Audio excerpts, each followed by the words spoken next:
Pauta de análisis. Información desde todos los ángulos. Pero no es solamente estos movimientos, estos saltos que el planeta está teniendo en estos días, que han sido muchos. Está Venezuela, está Irán hoy día, ojo con eso. Sí. Estados Unidos, también hubo protesta en el día de ayer. Vamos también a algo quizás que nos afecta más en lo cotidiano. Cambiemos el foco, mirémonos como padres, como madres, como personas, miremos a nuestros hijos, a nuestros niños. Hay varias cosas que han ido pasando en Chile, por ejemplo, Connie, que tiene que ver con ¿cómo nos relacionamos con las pantallas? ¿Qué pasa con nuestros jóvenes, con nuestros niños cuando se relacionan con las pantallas? ¿Cómo finalmente encauzamos, ayudamos o hacemos? Hay un libro sobre el tema. Sí, pues. ¿Cómo hacemos el viaje adolescente? Y estamos con su autora, nada menos, ¿cierto? La psicóloga Jacqueline Deutsch, ¿está bien? Deutsch. Ahí está correcto, sí. Jacqueline Deutsch, que escribió el libro El viaje adolescente, un libro que, según lo que uno lee, digamos, es una invitación a los padres y madres, sobre todo, a tratar de entender mejor por lo que pasan nuestros hijos adolescentes y acompañarlos de mejor manera. Jacqueline, bienvenida, gracias por estar con nosotros aquí en Pauta de Análisis. Muchas gracias, es un gusto esta invitación y poder hablar de este tema tan contingente. Sí, tan contingente.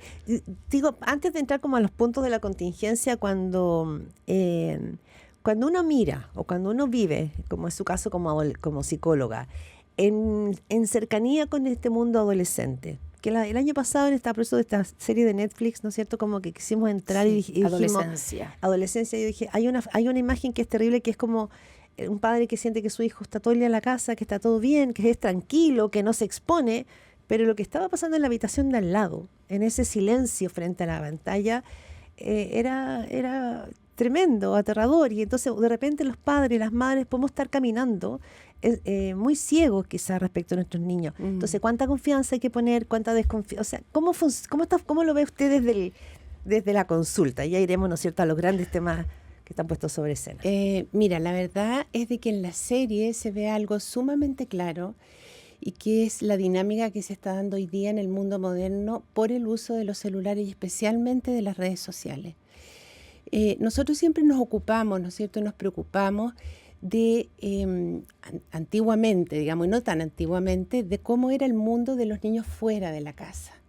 Nos preocupábamos de dónde andaban, con quién conversaban, cuidado en la plaza, cómo se cruzaban, a qué hora llegaban, etcétera. Entonces tenemos la falsa ilusión de que porque tenemos a nuestros hijos en la casa todo el día, no están en contacto con otras personas. Y las redes sociales y todo este mundo digital nos permite estar contactados con millones de personas y acceso muchas veces a contenido que nosotros no quisiéramos que vieran, y se genera una especie de submundo que los adultos debemos entenderlo y ponernos en el lugar de los jóvenes y lo que significa, porque estás en la casa no corres riesgos.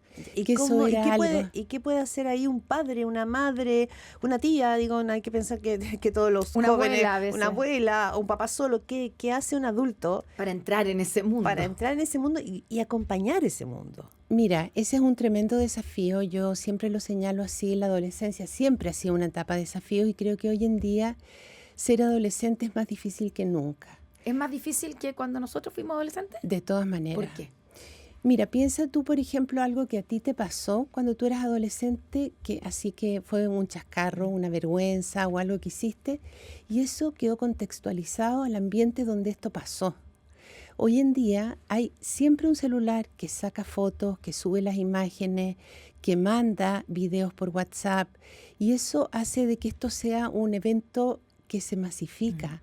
Y ahí es donde se genera el ciberbullying, el ciberacoso. Entonces está también todo el tema de las comparaciones, del Instagram, ponte tú. Hay plataformas que son especialmente vulnerables al tema de las comparaciones, sobre todo en las niñas. Sí, claro. Porque todo se basa en verse bien, nadie sube una foto donde sale mal. No. Nadie sube un día normal estudiando, haciendo las cosas, las tareas, sino que todos están en una vida como linda y maravillosa y muy expuesta. Además, yo te diría que hemos perdido el espacio privado.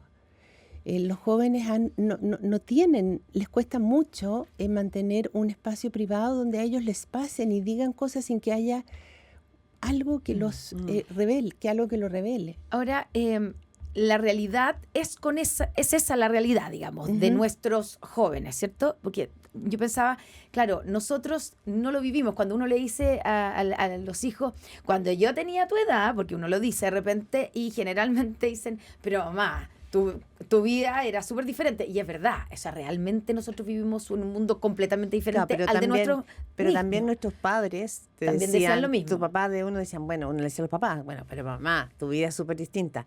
Quizás pero lo que pasa es que el salto ahora, Sí, po. el salto fue tan rápido y va a una velocidad tan alta que quizás la mente no alcanza a procesarlo y a registrarlo. Entonces, ¿cómo nos relacionamos entonces con esas pantallas? ¿Y por qué se lo pregunto? Porque hay países que están, por ejemplo, poniendo límites al uso de las pantallas. Hay un proyecto de ley Chile hay un que se proyecto. anunció, siguiendo el ejemplo de Australia, por Sí, ejemplo. pero sirve.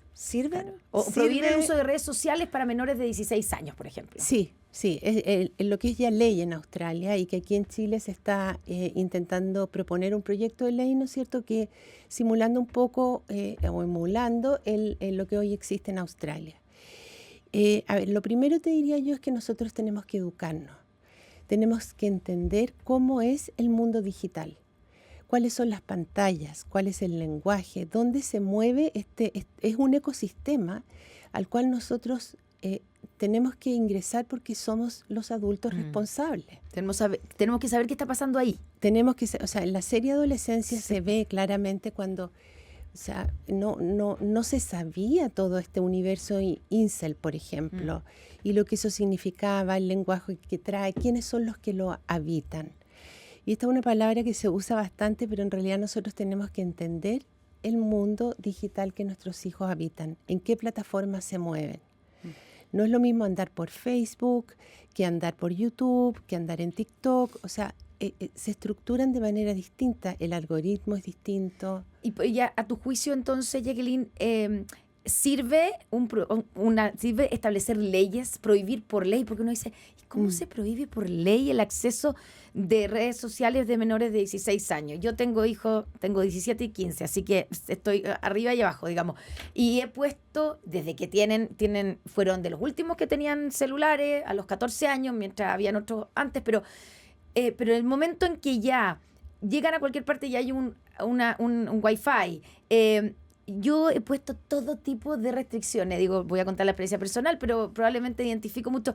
Aprendí a poner restricciones de tiempo en pantalla, tiempo en WhatsApp, tiempo en TikTok, después cosas que a las que no pueden acceder.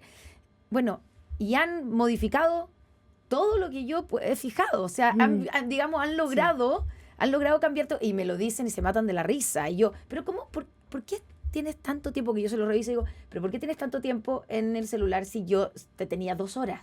Y se ríen y me dicen, mamá, ¿por qué uno? Entonces, ¿cómo se hace?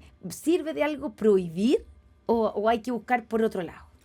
Mira, muy buena tu pregunta. Yo creo que las prohibiciones no educan, ¿ya? O sea, prohibir por prohibir lo que hace es generar obediencia y muchas veces ver cómo se transgrede lo que se prohíbe. Claro. Entonces, si no educamos, y para educar tiene que existir vínculo. Yo tengo que ser capaz de conversar y hablar con mi hijo y mirarlo en los ojos y entender qué es lo que me está diciendo cuando me dice no me puedo desconectar o no quiero desconectarme de las redes sociales. Y con tu ejemplo, Connie, que me parece muy, muy bueno para poder graficar esto, imagínate tu hijo de 15 años que queda bajo esta ley, ¿no es cierto?, que no puede, tiene que cerrar sus redes sociales siguiendo el modelo australiano y no puede abrir nuevas redes, ¿ok? Entonces, ¿qué le va a pasar a él con tu hijo que tiene 17? ¿Y qué le pasa, me entiende, que son pares? Sí. Están dentro de los grupos de pares, o sea, los niños de 15 años se juntan con niños de 16 y con niños de 17. Y ahí entonces empieza todo un tema del cual hay que hacerse cargo y considerar, que es el vínculo que han establecido los jóvenes con las redes sociales. No es solamente la entretención, no es solamente ver cómo... finalmente el celular termina siendo un espejo. Sí. Entonces, de sí mismos. Un espejo de sí mismo. Y siempre ha ocurrido así que uno ve, por ejemplo, los jóvenes se visten todos iguales, las niñitas a veces uno las va a buscar a algún lugar y les cuesta reconocerla porque tienen todo el pelo el mismo largo. Eso te da sentido de pertenencia en una etapa del desarrollo donde los pares son fundamentales. Entonces el hecho de que tú lo prohíbas y no enseñes lo que significa y no solamente no se trata de sermonear. Sí, en su experiencia, Jacqueline, como psicóloga clínica, ¿no está de acuerdo con este tipo de leyes?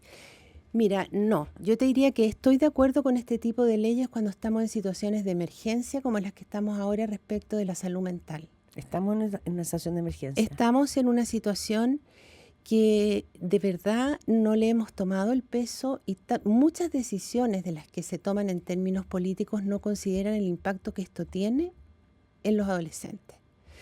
Y esto te lo explico, por ejemplo, hay un fenómeno que se llama el FOMO, que es el Fear of Missing Out. Es el miedo de quedarse fuera. Y esto, por ejemplo, genera mucha ansiedad, mucha angustia, y está estudiado, o sea,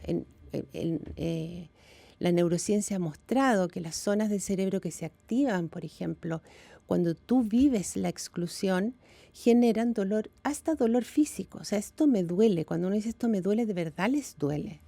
Y aumenta la ansiedad, aumenta la angustia, la irritabilidad, la inquietud, digamos, de por qué estoy quedando fuera. O sea, mamá, ¿por qué me dejas fuera de este mundo? Si es el mundo, sobre todo post pandemia, el mundo donde yo me he vinculado, tengo amigos, sé lo que pasa, nos ponemos de acuerdo. Es muy doloroso para los jóvenes que uno actúe de esa manera. Entonces sí, una ley o una norma en casos como lo que estamos viviendo hoy día por el efecto que esto tiene en la salud mental.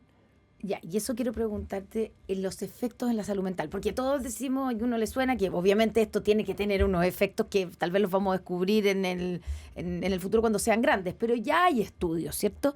¿Cuál es el efecto? Y te lo pregunto de nuevo desde la experiencia de madre de adolescente, que uno trata, uno dice, ya, ¿cuánto es lo bueno, cuánto es apropiado o que estén frente a una pantalla? ¿Cuánto tiempo? ¿O cuánto tiempo frente? Y yo trato de conversar con ellos, decirle, tú te das cuenta que has perdido 1 hora y media solamente scrolling, así como pasando y pasando videos que te mantienen activo, te mantienen con la adrenalina, la dopamina, no sé lo que se genera, pero no has hecho nada, no, has perdido el tiempo. Pero eso es lo que a mí me sale y a mí me suena como el sentido común. Pero ¿realmente hay una consecuencia medible y efectos negativos de pasar pegados no solamente en la pantalla, es al contenido de redes sociales? Mira, ese punto es muy importante, el contenido, porque por ejemplo ahora tenemos una ley que prohíbe el uso de los celulares en los colegios. Un niño que sale del colegio y se sube a una micro, a la locomoción, a un auto, lo que sea, de ahí a que llega a su casa puede verse expuesto a un montón de contenido que tú no quisieras que él viera. O sea, no solamente es el tiempo, sino que también el contenido, y eso es algo que tenemos que verlo. Y el efecto que tiene en el cerebro, hay múltiples, cientos de estudios que han demostrado que no solamente se altera la química del cerebro, porque hay que entender cómo funcionan las redes sociales y cómo impacta eso en ciertas en la percepción del mundo, pero además en la forma en que integramos esta información. No alcanzamos entender cómo funciona el cerebro adolescente, también nos sirve para entender el impacto de las redes sociales. ¿Qué es lo más preocupante ahí? Recuerdo que alguna vez Amanda Césped decía, uno tiene que pensar el cerebro adolescente como esos árboles en el que le están creciendo las ramas, ¿no? Como está recién llenando ese espacio. ¿Qué es lo más preocupante ahí? ¿Los niveles de violencia con los que se pueden encontrar en redes? ¿La crudeza sexual del sexo que también se puede encontrar en redes? ¿Qué es lo que a usted le parece en su experiencia más relevante o más peligroso al que se exponen los jóvenes de aquello que no vemos? A ver, así como en la base, sí, lo más importante tiene que ver con lo que ocurre en el cerebro en la forma de percibir la información, ¿ya? Esta es una información que no alcanza a ser procesada dentro del cerebro y aparece otra imagen y otra imagen, entonces está hiperactivo. ¿Ya? Es un cerebro que está permanentemente funcionando con niveles de alerta muy altos. Cuando tú funcionas con el cortisol muy alto, cuando tú estás hiperexcitado, digamos en términos neurológicos, tu organismo funciona distinto. O sea, cuando nosotros nos sentimos así como más en alerta, como esto que va a pasar acá. Muchos adultos vivimos con el cortisol. Bueno, yo creo que esa es casi una condición. Pero es comparable a la... al cortisol adolescente, no, claro. estoy pensando, ¿es comparable a la adicción que producen las drogas? Sí, es comparable y también hay estudios sobre eso porque resulta que se genera el círculo dopaminérgico, que se llama. La dopamina sube porque te genera estímulos que te provocan placer. Miras una cosa y te sube la dopamina, miras otra cosa y aumentan los niveles y se genera. Se genera tolerancia, por lo tanto necesitas ir viendo cada vez más, recibiendo estos estímulos y te cuesta mucho dejarlo y eso además tiene consecuencias conductuales, por ejemplo. Poca tolerancia a la frustración, porque quiero rápidamente tener esto de vuelta. Entonces, como que no permite que los niños creen, que se aburran. Eso le iba a decir, que el tema del aburrimiento, por lo que he leído, es clave en la construcción de nuestro cerebro y de nuestra inteligencia emotiva también. Aburrirse, como uno se aburre, que queda mirando el techo y ahí se le ocurren ideas. Y se le ocurren. Exacto, ese es el punto. O Ya. piensa en algo, le da media vuelta más a la vuelta que le puedo dar frente a una pantalla. Oye, Sí. ya, es que se me está escribiendo harta gente. Ya, Así qué bueno. mamás, digamos, típico coapora, que me dicen, que me dan todo tipo de preguntas. Ya ayer vi a mi hijo y le revisé el teléfono y tenía 10 horas en el teléfono. O sea, eso es lo que está pasando, sobre todo ahora que están de vacaciones. Entonces, uno te escucha y uno dice, ya, nos tenemos que preocupar, ¿cierto? Nos tenemos que preocupar y ocupar. ¿Cómo lo hacemos? Porque no es posible sacarle los teléfonos a los niños o sacarlos, ni siquiera el teléfono, porque lo pueden hacer a través de otros. Tampoco podemos imaginarnos, o tal vez sí, un país o una sociedad sin redes sociales, sin teléfono. O sea, ya estamos ahí, ¿cierto? Sí. Ya, ¿cómo lo hacemos para controlar eso? Porque te lo digo, o sea, yo hablo mucho con mis niños y les trato de explicar el proceso y les digo, ¿ustedes se dan cuenta la cantidad de horas que están haciendo nada, perdiendo el tiempo? Y me contestan, ya, pero estamos de vacaciones, ¿y qué podríamos hacer? Y yo les digo, a ver, pueden leer, pueden ir a hacer deporte. Sí, hice deporte en la mañana, pero entonces es muy difícil pelear contra eso. ¿Cómo se hace?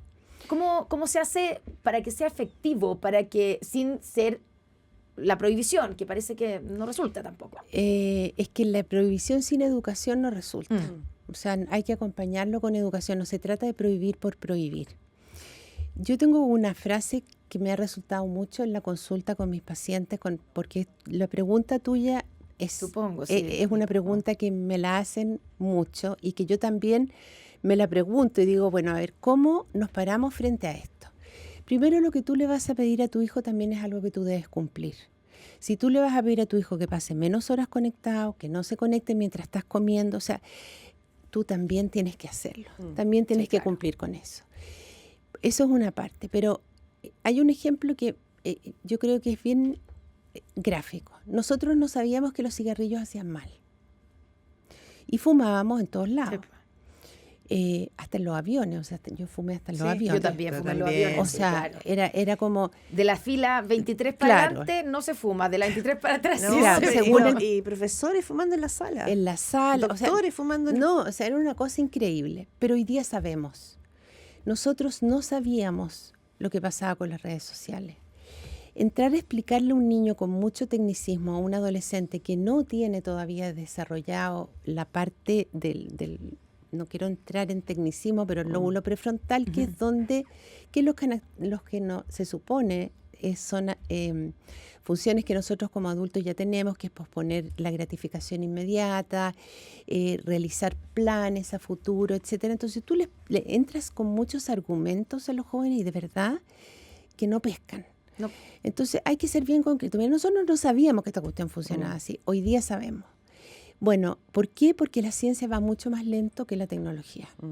Entonces vamos a tomar medidas en nuestra casa. Aquí hay un plan digital de sana convivencia familiar. Ahora, y usted lo hacemos pone, claro, el tema da para largo, pero este es muy sistémico. O sea, esto tiene que ver con los padres, con los hijos, con el ambiente, con los amigos. Totalmente. O sea, es un cambio societal que no sé si todavía no estamos ni siquiera acercando a eso, pero las preguntas que han puesto y la preocupación de los papás, yo creo que son enormes. Por lo que planteas tú, Connie, yo ya tengo hijos. Sí, un poco más no, grandes, pero es el tema. gran tema. Es el gran tema de padres con adolescentes. Hay una palabra que usted como psicólogo ocupa, vínculo, y probablemente esto también está afectando muy fuertemente ahí los vínculos.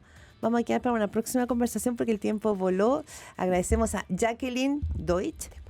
Sí, psicóloga clínica y autora del libro El viaje adolescente de copiloto a piloto.